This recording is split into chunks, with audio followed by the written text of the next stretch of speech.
বন্ধুরা, রাধে রাধে। তো আজকে আমি যাচ্ছি, আমাদের এখানে ধর্মরাজ পুজো হয়, তো সেখানে পুজো হচ্ছে, খিচুড়ি খাবে, তো আমি সেখানে যাচ্ছি। তো চলো আমার সাথে থাকো আর আমার ভিডিওটা তোমরা দেখতে থাকো। তো এই যে আমার সামনে আমার মেয়ে যাচ্ছে আগে আগে, আর একটু লেট হয়ে গেল আজকে, এখন বাজে মোটামুটি 2টো।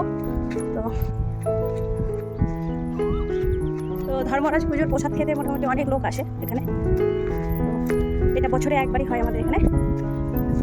তো আমি এই যে এখানে নিয়েছি, তো শাশুড়ি মা আসতে পারবে না, তো তার জন্য একটা ক্যান নিয়েছি, যে ওনার জন্য একটু নিয়ে আসবো, বয়স হয়ে গেছে, হাঁটতে পারে না অতটা, তো ওনার জন্য একটু খিচুড়ি নিয়ে যাবো। প্রসাদ হচ্ছে, এখনো মনে হয় রান্না হয়নি, তো চলো দেখি।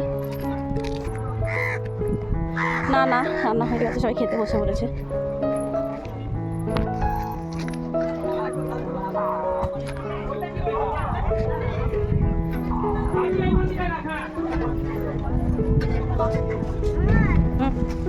আইসক্রিম খাচ্ছিস কেন? তুই আইসক্রিম খাচ্ছিস, তুই এখন খিচুড়ি খাবি, ঠান্ডা গরম লেগে যাবে তো। হ্যাঁ, তুই যে আইসক্রিমটা খেলি পয়সা রেখে দেবে, সেটা বল।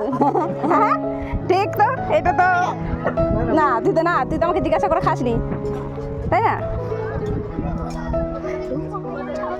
এবার ওকে নিয়ে যান, পয়সা দেবেন না তো। হ্যাঁ, ওকে নিয়ে যান।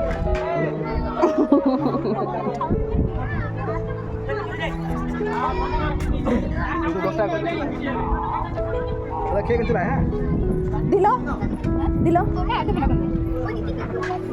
তো বন্ধুরা, কি হয়েছে, আমি তো কোনোদিন এরকম প্রসাদ নিতে আসিনি কারোর জন্য, তো আজকে এই প্রথম ফার্স্ট নিতে আসলাম, তাও শাশুড়ি মায়ের জন্য। তো আমার একটু কেমন লজ্জা লজ্জা লাগছিল, তো তাই আমি জিজ্ঞাসা করছিলাম যে প্রসাদ কি দিল নাকি, তো বললো হ্যাঁ দেবে, দেবে না কেন। তো যাই হোক, চল, দেখতেই পাচ্ছ বন্ধুরা কত সবাই এসছে খেতে, খিচুড়ি খেতে। আর আজকে ওয়েদারটা তো এত সুন্দর, কি বলবো। প্রত্যেক বছর খুবই গরম থাকে, কিন্তু এই বছরটা অতটা গরম নেই। আর এই যে দেখতে পাচ্ছ, এই যে ঘোড়া, এই ঠাকুরের পুজো হয়, ধর্মরাজ পুজো এটা আর কি। তুমি এখানে যাই মানত করো না কেন, একদম তুমি সেটাই পাবে। তো এখন এই সব প্রসাদ খাওয়া হলে তারপরে আমি এই যে বসে পড়েছি এখন।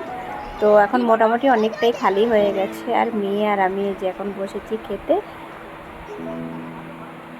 তো এই যে খিচুড়ি দিয়েছে, আর এত খিচুড়িটা যেমন না দেখতে হয়েছে, খেতে কিন্তু অসাধারণ হয়েছে।